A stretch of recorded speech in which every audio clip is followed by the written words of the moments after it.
Ons gaan vra dat Dewald hom eers vir ons deurspeel, dan sal die voorsangers vers 1 sing. As jy kan probeer saam sing, is dit goed, maar dan by die derde keer dat ons hom hoor, dan moet almal asseblief probeer om saam te sing.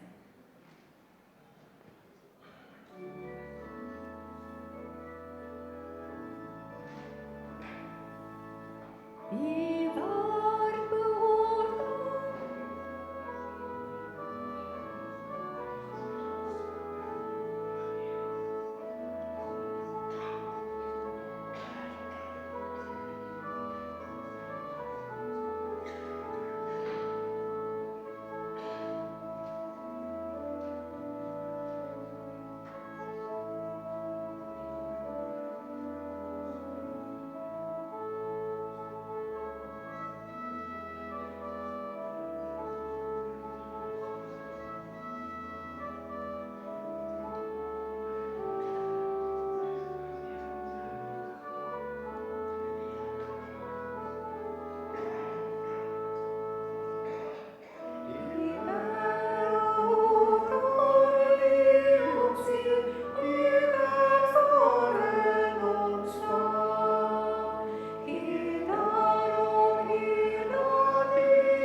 almal saam, dan vers 1 asseblief.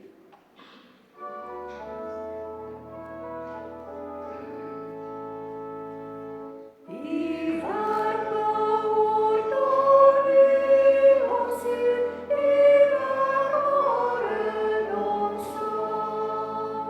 Hier daarom, hier dan liever, nooit zal ten gronde gaan. Die korensaad zal eerst roesten, maar moest die boer hier gauwigheid. Laat ons ook zo verloor, ons werk in jou tabernakel. Sien U ons werk, maak ons een leiderswerk. Dink ons kan vers 2 ook probeer.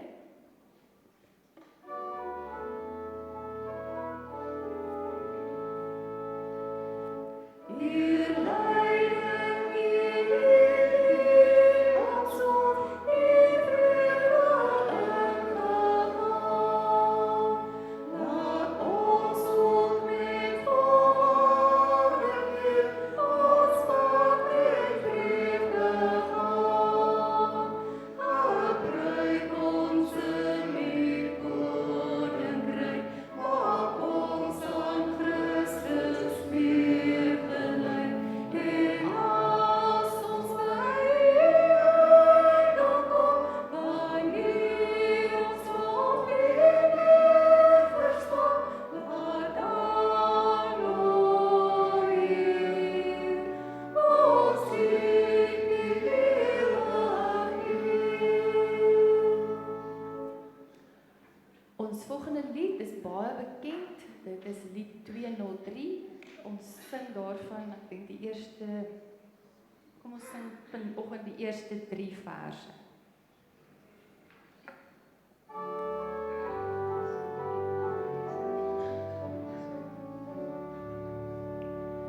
Loof die Here, alle lewe, wil hom dank en lof bring.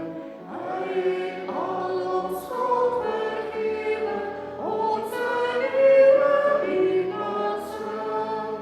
Loof hom, prys hom,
is lied 205, ook baie bekend en 'n lieflike lofsang.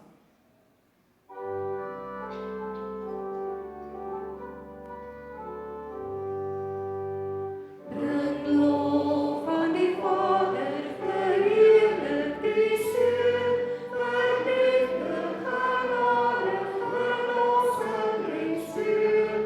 Dat elkeen wat glo nie verlore mag gaan, maar ewig voor hom as verloste kan staan.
Goeiemôre broers en susters. Baie hartlik welkom hierso by die erediens vandag. Vandag is die eerste week van die opstanding. Ons het verlede week opstanding Sondag gevier. Vandag is nou die eerste week van die opstanding en mag hierdie opstandingstyd wat voorlê vir elkeen 'n geseënde tyd wees en mag ons bietjie nadink in hierdie tyd oor wat beteken die opstanding vir ons en wat beteken 'n opstandingslewe. So vir almal wat hier is vanoggend baie hartlik welkom, ook vir enige gaste of besoekers wat vanoggend hier is. Ons waardeer om julle hier te ontvang. Dit is regtig lekker en u sal sien dit is 'n liefdevolle gemeenskap hierso. So ons wil regtig vir almal hartlik uitnooi na die tyd. Hier is koffie en tee. Kom drink asseblief saam met ons 'n koffietjie en 'n teetjie. En daarna 11:00 is dit ons ringsvergadering. So almal wat ook dalk moontlik alreeds hier is van ander gemeentes om die ringsvergadering by te woon, julle is ook hartlik welkom hier en kom geniet 'n koffietjie saam met ons. Daar's net 'n versoek, ons vra dat dis nie 'n sluk en ry vandag nie. Drink jou koffie rustig, moet asseblief nie brand nie. Maar omdat ons vergadering 11:00 begin, is ons 'n bietjie beperk met tyd vandag daar by die koffiepunt, maar nog steeds is almal hartlik welkom om saam te kom kuier. Wat gebeur vandag? Vandag is daar vir die kinders ook poppekas in die saal. Dit is net deur hierdie deur aan my linkerkant. So as daar enige kinders nog is in die diens wat graag die poppekas wil bywoon, julle is regtig baie welkom. Dominee Almien en Dominee Zandrika is daarso en die span is daarso gereed. So julle is regtig baie welkom om soontoe te gaan. As daar enige van die ouers is wat graag die kinders wil neem, ons sal julle nie kwaadlik neem nie. Julle is welkom om hulle soontoe te vat. Dan vriende, wil ons net graag vir julle net bewus maak van die volgende dinge wat op die afkondigings is. U kan self gerus in die blaadjie gaan lees. Ons doen voorbereiding hierdie week vir Magda Forsie, vir Gerard Kok, vir Berkeley Geer, vir Susan Botchet. Tannie Irene is daarom al terug by die huis, maar sy sterk aan. En dan ook vir Agathe Vogma wat nou maandag ingaan vir operasie. En dan het daar nog een persoon bygekom en dit is Sarie Willis wat ook in die hospitaal opgeneem is in ICU met borspyn. So ons dink regtig aan hierdie mense in ons gebede en as u in die eie stilte tyd u gedagtes net na hulle kant toe ook kan gooi, sal ons dit regtig baie waardeer. Dan broers en susters, u sal sien ons het altyd op die selfoon, die kerk selfoon, het ons kommunikasie na almal toe uitgestuur en dit was by wyse van wat hulle op WhatsApp noem 'n broadcast list. Maar WhatsApp het nou ons broadcast lyste, het hulle geblok. En daarom het ons 'n community of 'n gemeenskap begin op WhatsApp en hierdie gemeenskap se naam is Geloofsfamilie. En ons wil regtig vir almal hartlik uitnooi om aan hierdie geloofsfamilie te gaan aansluit en dan sal jy al die kommunikasie van die gemeente kry. Jy sal ook sien daar's 'n groot klomp groepe op die geloofsfamilie. Jy kan as jy wil aan hierdie groepe gaan deelneem en gaan bywoon of gaan inskakel, maar jy hoef ook nie. Jy hoef aan geen van die groepe te behoort nie en net aan die geloofsfamilie gemeenskap en dan sal jy al die inligting en al die kommunikasie van die gemeente afkry. En om jou te help as jy bang is en jy weet nie hoe om dit te doen nie, na die tyd gaan Herman hulle hier buite wees, hierso by die ingang van die kerk. Herman, waar sit jy? Daar sê hy. Herman is net hierso, as jy wonder hoe hy lyk, hy sit hier aan my regterkant. Hy en 'n klompie mense sal hier buite wees om jou te help om op die geloofsfamilie groepie te kom. En dan deur die loop van die week is jy ook welkom om by die kerke draai te maak as jy onseker is. Gert is altyd hierso, Hannelie is altyd hier. As ek ook hier is of enige van die ander predikante, ons sal jou met groot liefde help om op die geloofsfamilie groep te kom. En dan broers en susters is daar ook verjaarsdae waaroor ons bly is om te vier, mense bo 85 op die 13de April verjaar Hester Roots. Is dan die Hester hier? Ek sien niemand nie en dan ook Deleen Geyser wat op die 17de April verjaar. Tannie Hester word 85 en Tannie Deleen word 80 jaar oud. So baie geluk vir ons bo 80ers. Dit is 'n groot mylpaal om te behaal, maar dit is ook groot genade wat die Here vir 'n mens gee en mag hierdie nuwe lewensjaar vir almal geseënd wees. Vriende, Dr. Hein Delport, u sal onthou verlede week het ons dit afgekondig dat ons vir hom 'n beroep na ons gemeente toe gegee het. Hy het die beroep aanvaar en ons is baie dankbaar daaroor. Volgende week met die gemeentekamp wat voorlê, sal hy dan nou die erediens behartig hierso in die kerk gebou self, omdat 'n groot klompie van ons by die gemeentekamp betrokke gaan wees. En gepraat oor die gemeentekamp, ons sien baie daarna uit. As daar nog enige vrae is, of as jy onseker is oor enigiets van die gemeentekamp, gaan praat gerus met Jacques. Jacques, ek het jou nou net gesien, daarso. Jacques sal na die tyd net gou vinnig hier wees. As jy enige vrae het, gaan praat gerus met hom. En dan broers en susters, vanmiddag, u sal onthou, ons het al 'n paar weke afgekondig oor die Jars of Hope, waar ons in bottels 'n sopmengsel wil gee vir mense wat in nood is. Daardie sopmengsel is reeds gepak en dit gaan nou vanmiddag afgegee word by U-turn. Dit is 3:30 vanmiddag. So as daar enigiemand is wat graag wil saamgaan om te help uitdeel aan hierdie Jars of Hope, julle is regtig baie hartlik welkom om dit te doen. En dan het die NASV ook koekies. Ek is seker die koekies sal ook na die tyd nog beskikbaar wees. Gaan maak gerus 'n draai daar. En dan volgende week sal daar nie kategese wees nie as gevolg van die gemeentekamp. Ekskuus broers en susters, dit was omtrent 'n mondvol gewees, maar ons wou graag net deur al hierdie dinge kom. As daar nog enige verdere vrae is, verwys asseblief net na die nuusbrief. Ons gaan nou begin met ons toetrede lied. Ons gaan dit staande sing, daarna kan jy bly staan vir die foto met die seun groet, en na die foto met die seun gaan ons sonder aankondiging ons lofsang sing terwyl ons bly staan, en daarna kan jy dan weer u sitplekke inneem. Baie dankie.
Here, u sien dwars deur my, of ek sit en of ek opstaan, u weet dit. U ken my gedagtes nog lank voordat hulle by my opkom.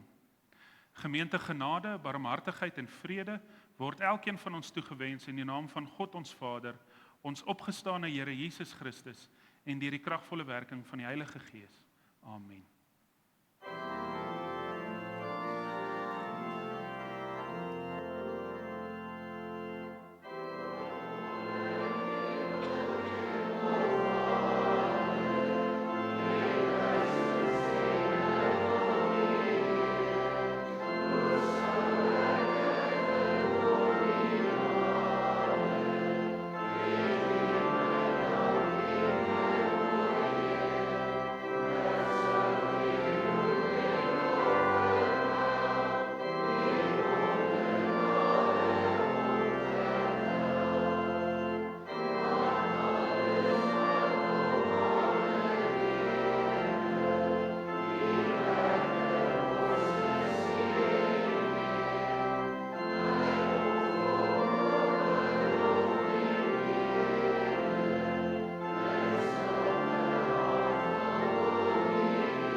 Luister nou na die wil van die Here, soos wat ons dit vind in 2 Korintiërs 3 vers 18. Ons almal weerspieël die heerlikheid van die Here. Die heerlikheid wat ons uitstraal, neem steeds toe. Dit doen die Here wat die Gees is. Die wil van God is dat ons sal onthou wie ons is. Nie die bron van lig nie, maar draers daarvan. Dat ons nie op onsself sal roem nie, maar sal leef uit die genade van Jesus Christus. Hy roep ons om sy lig te ontvang en dit in liefde, nederigheid en waarheid te weerkaats in 'n wêreld wat na lig verlang.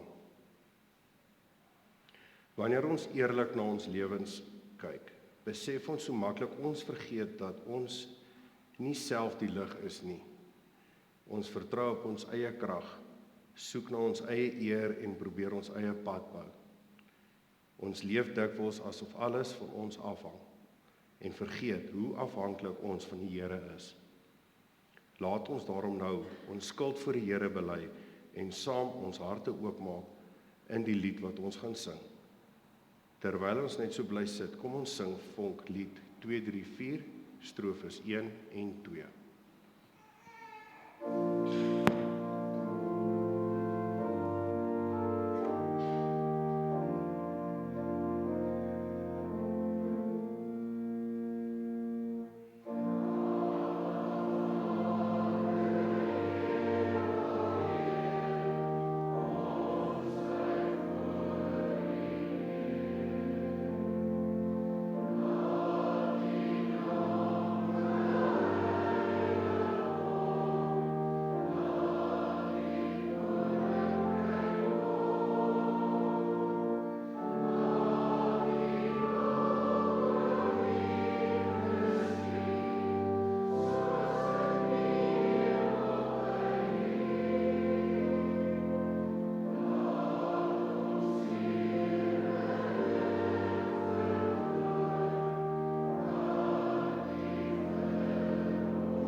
Hoor die goeie nuus. In Jesus Christus het God die sluier weggeneem. Hy maak ons nie deur sy Gees en laat sy heerlikheid in ons lewe skyn. Ons hoef nie self die lig te wees nie. Ons mag dit ontvang. In Christus is ons vergewe. In hom word ons al meer verander om sy beeld te weerspieël. Glo hierdie evangelie. In Jesus Christus is ons vry en nuut. Kom ons dank die Here vir hierdie genade wat in liefde aan ons gegee is. Met die sing van Vonklied 204, strofes 1 en 2, terwyl ons staan, daarna kan ons sitplekke weer inneem.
Gemeente broers en susters, ek weet nie wie van u al die fliek The Two Popes gekyk het nie. In hierdie fliek word eintlik 2 pause se stories met ons gedeel. Aan die een kant is dit Paus Benedictus die 16de en aan die ander kant is dit Paus Franciscus wat onlangs oorlede is en alreeds weer waar 'n nuwe paus alreeds weer diens doen. Maar hoe dit ook al sê, Paus Benedictus en Paus Franciscus se verhale word vir ons gedeel in hierdie storie. In hierdie storie word vir ons die hele geskiedenis gewys van hoe Paus Benedictus sy pos of sy rol, sy amp, bedank het in 2013, iets wat 'n paus laas in 1415 gedoen het, en hoe daar dan nou 'n nuwe paus aangestel of verkies moes word in Paus Benedictus se plek. En eintlik kry ons 'n merkwaardige blik op hoe hierdie 2 pause met mekaar in interaksie staan. Want dit gebeur baie selde, eintlik nooit, dat 2 pause op dieselfde tyd lewe nie. Want een paus word eers vervang daar word eers 'n nuwe paus verkies wanneer die vorige paus oorlede is. En nou word daar vir ons vertel in hierdie storie dat toe die kardinale bymekaar gekom het, dit is nou al die persone wat verkiesbaar is tot die ampt van paus, en toe hulle nou bymekaar gekom het om 'n nuwe paus te verkies na Benedictus, het Jorge Bergoglio, wat later dan nou Paus Franciscus geword het, 'n toespraak gemaak wat al die kardinale daar in verwondering gelaat het. Hy het in hierdie toespraak probeer om eintlik 'n bietjie te praat oor die identiteit van God en die identiteit van ons as mense. Wie is God? Wie is ons en wat maak ons hier op aarde? En toe Jorge Bergoglio by hierdie groepie kardinale sy toespraak gemaak het, wat hy sommer daar op die plek uitgedink het, hy het nie eers vooraf voorberei nie, het hy van 'n beeld gebruik gemaak, 'n beeld wat onlangs vir ons ook nuwe betekenis gekry het, veral toe die ruimtevaarders om die maan gevaar het nou onlangs. En hy het die beeld gebruik van die geheimenis van die maan, die Mysterium Lunae, soos wat hulle dit in Latyn noem, die geheim wat die maan behou. En dit is 'n baie ou beeld wat uit die vroeë kerk uitkom, wat die kerkvaders alreeds oor gepraat het, maar hy het hierdie beeld gebruik om 'n herinnering te gee vir die kardinale wat saam met hom in hierdie vergadering was. En hy sê toe die volgende, hy sê, die kerk moet altyd weet en onthou wie sy is. Sy moet nooit die fout maak om te dink dat sy die son is nie. Dit is Jesus Christus. Die kerk is eerder die maan. En die kerk is alleenlik in staat daartoe om die son se lig te weerkaats. En die maan is eintlik op haar mooiste wanneer sy die lig van die son weerkaats. Wanneer die maan in die strik begin trap om te dink dat sy die son is en dat alles uiteindelik net oor haar gaan, dan is die kerk eintlik besig om 'n afgod te begin word. Nee, die kerk sal goed doen as sy een ding kan onthou, en dit is die geheimenis van haar maanskap, die feit dat sy die maan is wat die son behoort te weerkaats. Sy is nie self die son nie. Is dit nie 'n ongelooflike toespraak wat Jorge Bergoglio daardie dag gegee het nie? 'n Mens kan eintlik glo hoekom al die kardinale wat in konklawe bymekaar gekom het, uiteindelik besluit het dat hierdie man, hierdie persoon wat vir ons herinner het aan wie ons as kerk is, dat hy die een is wat die volgende paus moet word.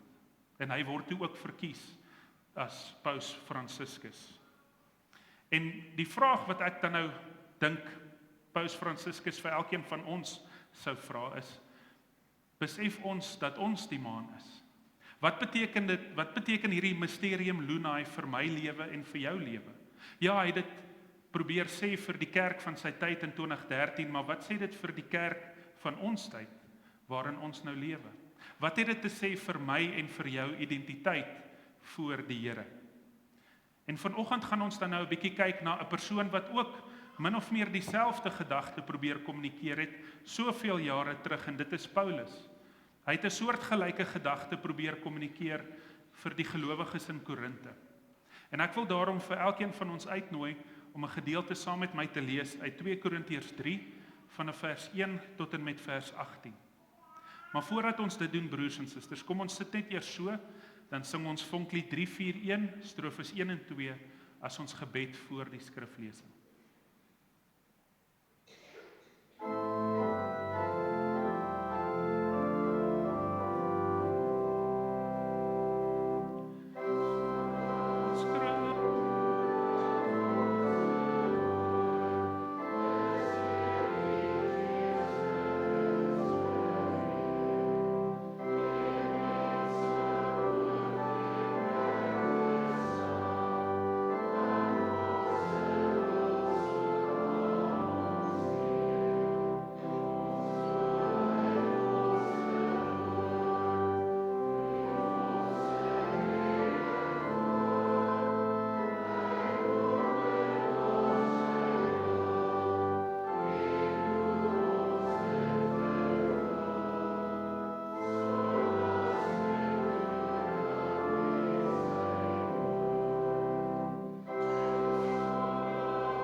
Geliefdes, ek lees dan nou vir ons uit 2 Korintiërs 3 vanaf vers 1 af.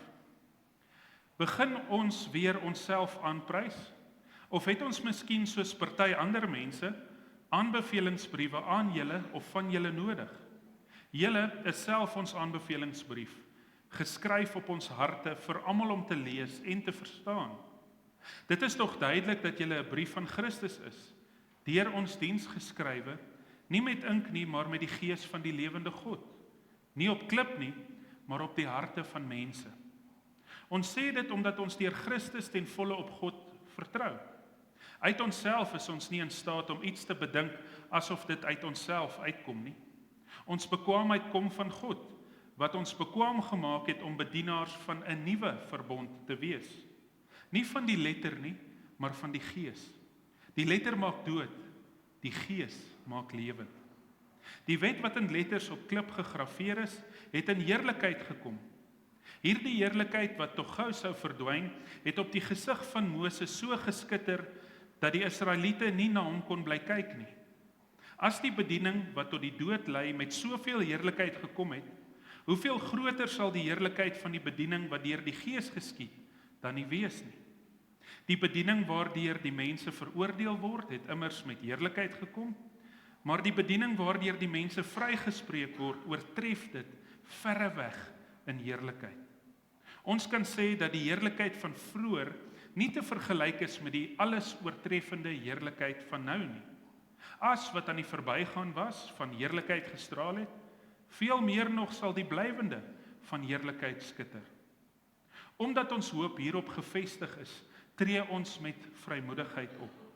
Ons is nie soos Moses wat sy gesig met 'n sluier toegemaak het nie. Dit moes hy doen om te verhinder dat die volk van Israel sou sien dat die ligglans aan die verdwyn was. Hulle verstand was ook toe, en vandag nog bly hulle verstand met dieselfde sluier toegemaak as hulle die Ou Testament lees. Maar die sluier word deur Christus weggeneem vir iemand wat in hom glo. Maar vandag nog, elke keer as die wet van Moses voorgelees word, is daar 'n sluier oor hulle verstand. Van Moses sê die skrif egter, elke keer as hy hom na die Here wend, word die sluier weggeneem. Die Here beteken hier die Gees. En waar die Gees van die Here is daar vryheid. Ons almal weerspieël die heerlikheid van die Here, want die sluier is van ons gesig af weggeneem. Ons word al meer verander om aan die beeld van Christus gelyk te word. Die heerlikheid wat van ons uitstraal, neem steeds toe. Dit doen die Here wat die Gees is. Geliefdes, ons lees vandag net tot sover. Dit is die woord van die Here, veral wanneer dit gestalte vind in elkeen van ons se lewens. Geliefdes, die vers waarop ons vanoggend so 'n bietjie gaan fokus, lees ons in 2 Korintiërs 3 vers 18, wat ek net weer vir ons wil voorhou. Ons almal weerspieël die heerlikheid van die Here, want die sluier is van ons gesig af weggeneem. Ons word al meer verander om aan die beeld van Christus gelyk te word. Die heerlikheid wat van ons uitstraal, neem steeds toe. Dit doen die Here wat die Gees is. Nou liewe gemeente, die brief waaruit ons vanoggend saam gelees het, is een van 2 of dalk selfs meer briewe wat Paulus geskryf het vir die gelowiges in die antieke stad van Korinte. En wanneer ons die eerste brief van Paulus lees aan die gelowiges in Korinte, dan kom ons agter dat Korinte een van Paulus se probleemgemeentes was. Want reg deur die brief van 1 Korintiërs is Paulus besig om die evangelie te verkondig, maar terwyl hy die evangelie verkondig, is hy besig om allerlei probleme en allerlei vrae wat in die gemeente ontstaan het, te antwoord. Maar wanneer ons dan nou beweeg na die brief toe waaruit ons vanoggend saam gelees het, 2 Korintiërs, dan kom ons agter dat Paulus nie soseer meer probleme in die gemeente aanspreek of uitdagings wat daar in die gemeente is aanspreek nie. Hy spreek nou vrae aan wat oor hom, wat Paulus is, gevra word deur die gelowiges in Korinte. En daarom kan ons sê dat 2 Korintiërs eintlik 'n apologetiese brief is, want Paulus is reg deur hierdie brief besig om sy gesag eintlik te verdedig. Dit is wat apologie beteken, is om te verdedig. En reg deur hierdie brief probeer Paulus sy gesag as apostel te verdedig. Nou die vraag is, hoekom het Paulus dit enigstens nodig geag om sy gesag as apostel en as verkondiger van die evangelie te verdedig? Daar het mense in die gemeente aangekom. Mense wat deur die Nuwe Testamentiese superapostels genoem word. En hierdie sogenaamde superapostels het dinge gesê en hulle het woorde gebruik en hulle het dinge gedoen wat vir die gelowiges in Korinthe indrukwekkend was. Soveel so dat die mense eintlik stadig maar seker Paulus se apostelskap begin bevraagteken het.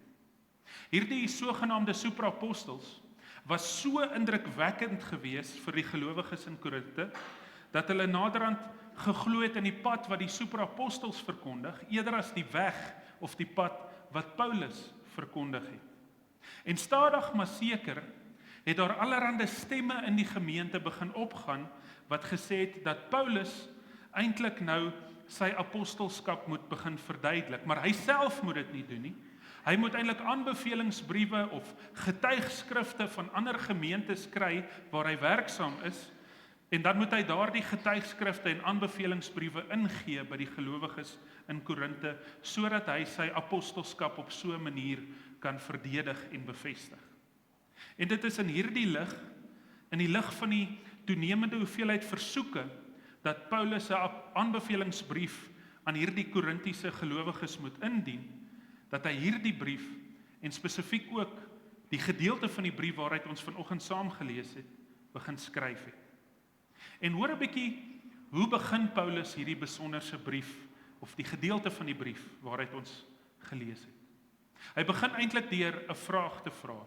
In 2 Korintiërs 3 vers 1 tot 2 lees ons: Begin ons onsself weer aanprys?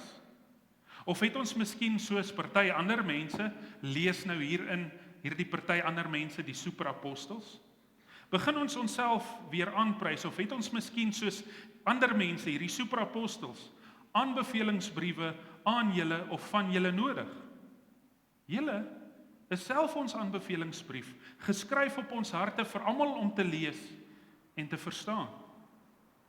Dis eintlik asof Paulus vir die gelowiges in Korinthe probeer sê, julle stemme raak nou al hoe harder oor hierdie aanbevelingsbriewe en getuigskrifte wat julle van my en van my medewerkers verwag, net omdat hierdie superapostels by julle opgedaag het en allerhande indrukwekkende dinge voor julle gedoen het en julle so vasgevang is in die indrukwekkendheid hiervan en dat hulle ook waarskynlik vir julle aanbevelingsbriewe en getuigskrifte gebring het en nou verwag julle dit ook van ons. Ons weet ook dat hierdie superapostels vir julle aanbevelingsbriewe gebring het en julle dink ons moet ook nou hierdie selfde praktyk nakom voor julle. Maar dink 'n bietjie mooi. Aan wie het julle bestaan as gemeente te danke? Ja, natuurlik aan Jesus Christus, want hy is die bron van alles. Hy is die een wat gelowiges lewe gee.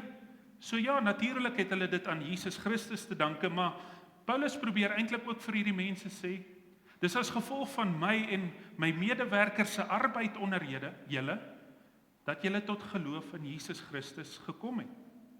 Ons het nie aanbevelingsbriewe nodig nie.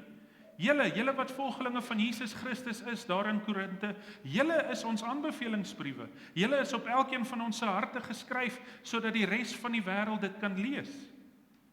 Die feit dat julle volgelinge van Jesus Christus geword het, is die getuigskrif van die arbeid wat ons onder julle as gelowiges verrig het, en die liefde wat ons vir julle gebring het. 'n Aanbevelingsbrief, glo Paulus, is eintlik 'n bietjie van 'n spoggeskrif. Want 'n aanbevelingsbrief of 'n getuigskrif is vir Paulus eintlik 'n geskrif waar die persoon wat hierdie geskrif in sy hand hou, se lof en se toewyding besing word. En Paulus weet, en sy medewerkers weet al te goed, dat hierdie arbeid wat hulle verrig het onder die gelowiges in Korinthe, nie uit hulle self uitkom, en dat die krag om dit te doen nie uit hulle self uitkom nie. En daarom vra Paulus, sommer met die intrapslag in hierdie gedeelte, begin ons onsself weer aanprys. Hy sê ook in 2 Korintiërs 3 vers 5 tot 6, uit onsself is ons nie in staat om iets te bedink asof dit uit onsself uitkom nie. Ons bekwaamheid kom van God, wat ons bekwaam gemaak het om bedienaars van 'n nuwe verbond te wees. Nie van die letter nie, maar van die Gees. Die letter maak dood, die Gees maak lewend. Paulus besef met ander woorde dat sy eie, maar ook sy medewerkers se arbeid in hulle verkondiging van die evangelie onder hierdie gelowiges in Korinte en ook op ander plekke, nie met hulle eie krag en met hulle eie vermoëns tot stand gekom het nie. Hulle weet al te goed dat Jesus Christus die bron is van alles wat hulle in hulle lewens doen.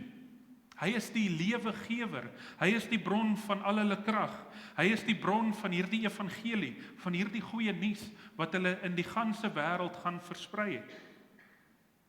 Paulus probeer eintlik vir die gelowiges in Korinte sê, ons het nie getuigskrifte of aanbevelingsbriewe nodig nie. Want dit mag dalk voorkom, wanneer ons hierdie briewe by ons het en ons loop met hierdie briewe rond, dat ons so oulik is en dat ons al hierdie dinge met ons eie krag bewerk het en dat ons met ons eie stoom hierdie evangelie verkondig wat ons verkondig. Maar ons wat vir Jesus Christus werk, ons ken die geheim. Ons weet dat elkeen van ons eintlik maar net die maan is. En u weet nou broers en susters hoe Jorge Bergoglio, hoe Paus Franciscus baie mooi vir ons verduidelik het hoe die maan werk, nê? Die maan kan nooit haar eie lig opwek nie, genereer nie of tot stand laat kom nie. Die maan kan slegs die lig van die son weerkaats. Inteendeel, die maan skyn op haar mooiste wanneer sy die lig van die son in al sy glorie na die wêreld toe weerkaats. Vir almal in die wêreld om dit raak te sien. Die maan kan nooit die bron van lig wees nie, maar slegs die son, die ware ligbron, se lig in hierdie wêreld weerkaats.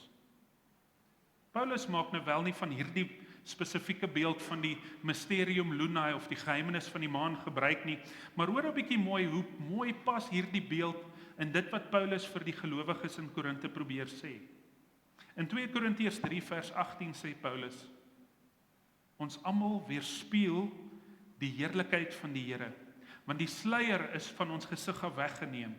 Ons word al meer verander om aan die beeld van Christus gelyk te word. Die heerlikheid wat van ons uitstraal, neem steeds toe.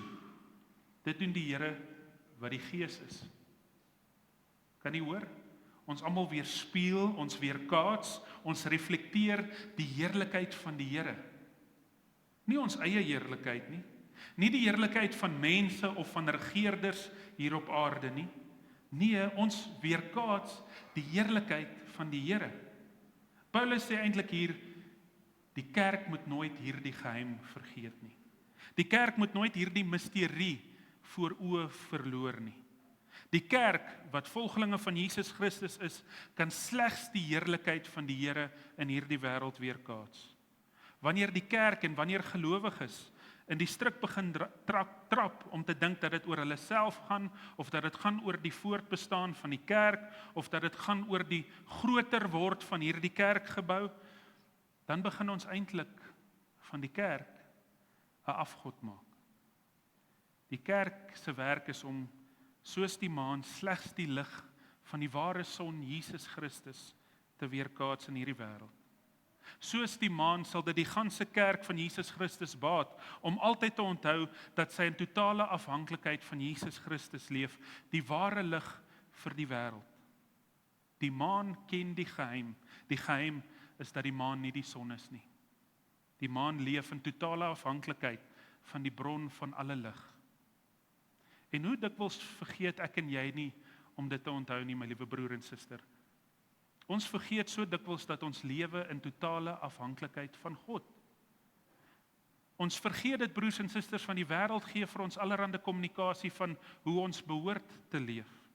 Ons lewe in 'n wêreld waar daar so iets is soos sogenaamde selfgemaakte mense. En hierdie tipe mense word geloof en geprys in die wêreld waarin ons leef. Dis die mense wat vir jou die tipe stories sal vertel van hoe hulle self uit die stof van hierdie lewe af opgetel het en hoe hulle lewe self met hulle eie moeite en met hulle eie krag verander het en hoe hulle hierdie sukses bereik het in hulle lewe, maar hulle dit totaal en al self gedoen. Die verwagting in hierdie wêreld is Jy moet jouself skep. Jy moet nie ontdek wie jy in Jesus Christus is nie. Jy moet jouself skep. Die wêreld probeer op verskillende maniere vir ons sê, jy is eintlik 'n projek. Ons moet besluit wie ons is, ons moet besluit wat ons doen, en ons moet self besluit wat ons werd is. En op die oog af klink dit totaal en al bevrydend, doen dit nie, broers en susters. Maar dit is eintlik 'n bitter swaar las, nie waar nie? Want as ons onsself moet skep, dan moet ons sekerlik ook onsself voortdurend in stand hou, nie waar nie? Is die mite van die selfgemaakte mens regtig waar? Almal van ons het mense in ons lewens gehad wat ons gehelp het. Almal van ons het al iemand gehad wat ons by die kraag opgetel het toe ons geval het. Almal van ons het al medegelowiges gehad wat vir ons gebid het toe ons self nie die krag gehad het om vir onsself te bid nie. Almal van ons het al medegelowiges gehad wat vir ons kos aangebring het toe ons nie self die krag gehad het om vir onsself 'n bord kos te kon maak nie. Almal van ons het iets in hierdie lewe gekry wat nie met ons eie krag en met ons eie stoom tot stand gebring is nie. Dit is deur die krag van Jesus Christus en die mense wat Jesus Christus op die regte tyd en op die regte plek oor ons pad vir ons stuur. Ek en jy wat volgelinge van Jesus Christus is, het daarom geen rede om op onsself te roem nie. Want ons is nie die bron van lig nie. Ons is slegs soos die maan, weerkaatsers van die ware lig, Jesus Christus, wat elke dag getrou oor ons kom skyn. Maar die wêreld gee ook 'n tweede boodskap vir ons broers en susters, en dit is dat waarheid iets is wat self gemaak is. Waarheid het in ons tyd baie vloeibaar geword. Die vraag is nie meer wat is waar nie, die vraag is eerder wat is vir my waar en wat is vir jou waar. Waarheid word persoonlik en dit word subjektief en dit word veranderlik. Waarheid, my liewe broer en suster, is egter nie iets wat ons self kan skep nie. Waarheid is eerder daardie iemand wat ons kom ontmoet. En dit is Jesus Christus. Die maan hoef nie haar eie ligte of die lig wat na haar toe kom te definieer of dit klein te kry of absoluut te verstaan nie, want dit bly 'n misterie. Al wat die maan hoef te doen is om bloot te vertrou op die lig wat sy elke dag in haar lewe ontvang. Ons lewe laastens, broers en susters, in 'n wêreld van selfgemaakte betekenis ook. Ons wêreld sê voortdurend vir ons dat ons ons eie betekenis moet skep. Ons moet ons eie betekenis bou en ons moet ons eie lewens laat tel en laat geld. Maar my vraag is weer eens, skep dit nie 'n tipe van 'n wanhoop by ons nie? Want wat as jy nie genoeg bereik in terme van dit wat jy vir jouself gedroom het nie? Wat as jou lewe vir jou te klein begin voel?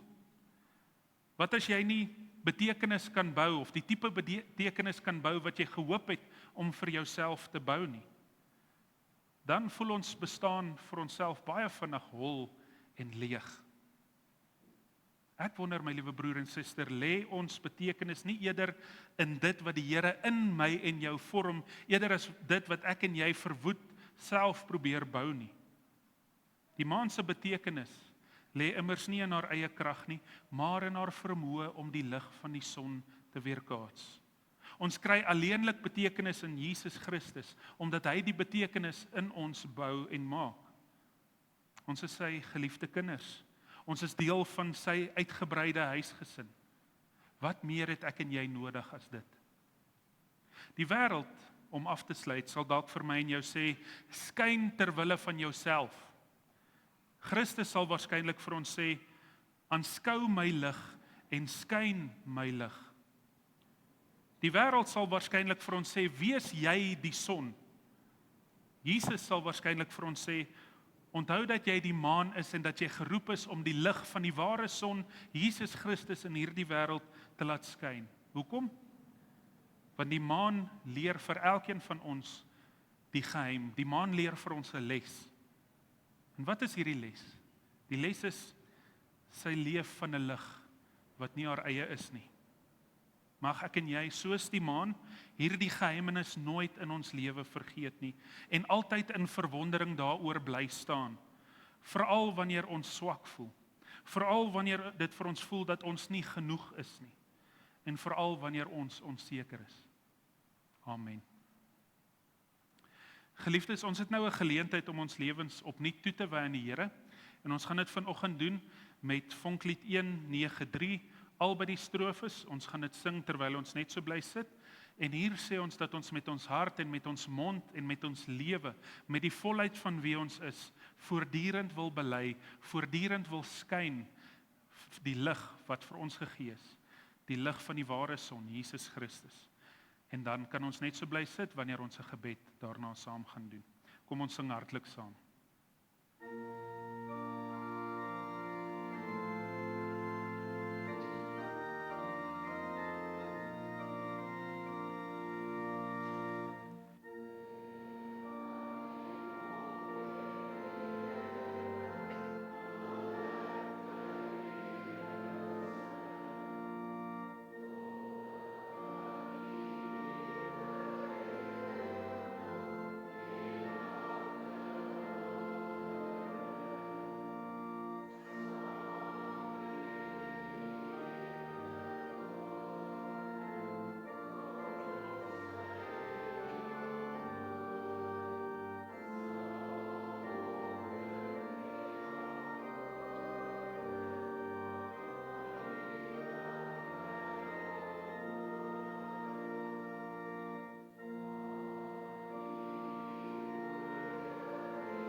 Geliefdes, kom ons sit net so, dan bid ons saam.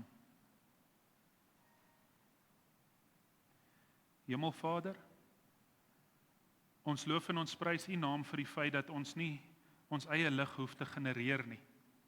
Want Vader, ons is maar klein en nietig. Vader, dankie dat ons kon hoor by Paulus, nie in hierdie gedeelte nie, maar in die gedeelte wat na dit kom, dat ons maar kruike is, kleipotte is wat maklik breek. En Vader, dankie dat ons daarom nie van ons eie krag en van ons eie lig hoef te leef nie. Vader, dankie dat U lig in elkeen van ons se lewens laat skyn. Dat U liefde vir ons so gee en U genade ook vir ons so openbaar. En Vader, help ons en lei ons om daardie lig en daardie liefde en daardie genade nie net te ontvang en te absorbeer en vir onsself te hou nie, maar Vader, dat ons soos die maan sal wees. Die maan wat dit reflekteer in die ganse wêreld in.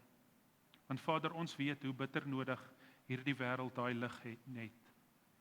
Vader, ons bid vir elke deel van ons wêreld wat nog gebuk gaan onder oorlog. Ons bid vir ons en vir ander wêrelddele wat die nagevolge van so 'n oorlog ervaar in ons beursies, in ons eie lewens, in geleenthede en selfs ook by ons werke. Vader, wil U gee dat daar vrede sal kom, 'n vrede wat alle verstand te bowe sal gaan. En Vader, wil U gee dat mense met mekaar sal praat. Vader, wil U ook wees saam met elkeen van ons in die week wat voorlê. Soveel mense vertel hoe besig hulle is, hoe bekommerd hulle is. Soveel mense weet nie wat môre vir ons voorlê nie. Maar Vader, dankie dat ons toekoms in veilige hande kan neerlê, want dit is U hande, Vader. Help ons en lei ons om met vertroue te leef in 'n wêreld wat vir ons so dikwels wankelrig word en onverstaanbaar en onverklaarbaar begin word het. Vader, dankie ook vir 'n geloofsgemeenskap soos hierdie, waar ons familie kan wees van mekaar, waar ons kan inbou in mekaar se lewens en waar ons kan omgee vir mekaar.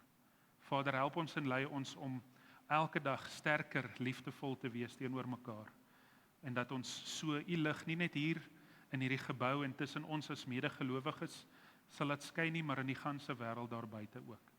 Ons vra dit alles in die groot en heilige naam. Amen.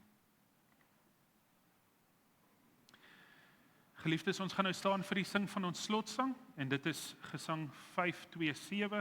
Ons gaan daar al by die strofes sing en hier maak ons die belydenis dat die werk waartoe ons geroep is, nie primêr ons werk is nie, maar dat dit die Here se werk is, maar dat hy steeds kies om daardie werk deur ons in hierdie wêreld te doen.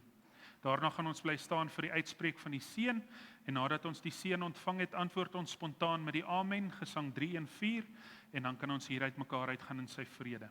Kom ons staan en sing ons hartlik saam.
Geliefdes, ontvang nou met biddende en ontvanklike harte die seën van die Here, en dan gaan ons hier uit mekaar uit in sy vrede.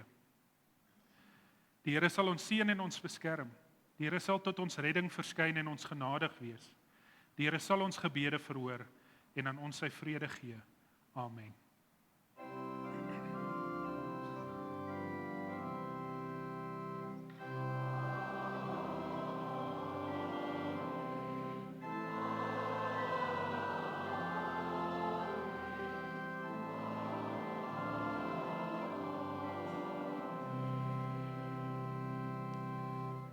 Geliefdes, baie dankie vir die hier wees. Ek wil net graag, ek het een afkondiging nagelaat en dit is wat in die week gebeur. Ons het nou ringsvergadering 11:00, dan het ons Dinsdagoggend 9:00 Bybelstudie vir enige iemand wat wil kom. Ons skop af met Handelinge wat ons daar gaan hanteer. Dan Dinsdag aand 7:00 het ons bazaarkomitee vergadering vir enige iemand wat by die bazaar saam met ons betrokke wil wees. Dan is daar ook Amicus 6:30 die volgende aand, Woensdag aand. 7:00 is daar weer Bybelstudie. Dan is die 16 April 9:00 NASV byeenkoms en die 17de, dis Vrydagoggend 7:00 die mannebediening. Jammer dat ek dit nog genoem het, ek het dit net vroeër nagelaat. Mooi week vir almal.